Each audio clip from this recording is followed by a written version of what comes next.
নমস্কার, মধুমিতা ব্লগে তোমাদের সবাইকে স্বাগত। এটা আমার প্রথম ব্লগ। আমি ইউটিউব সম্বন্ধে সেরকম কিছু জানি না।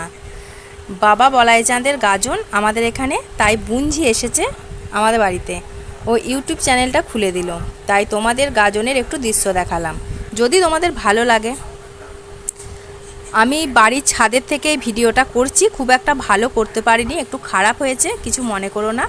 তাও যদি তোমাদের একটু ভালো লেগে থাকে তাহলে একটা লাইক করে দিও আর চ্যানেলটাকে সাবস্ক্রাইব করে দিও। ধন্যবাদ।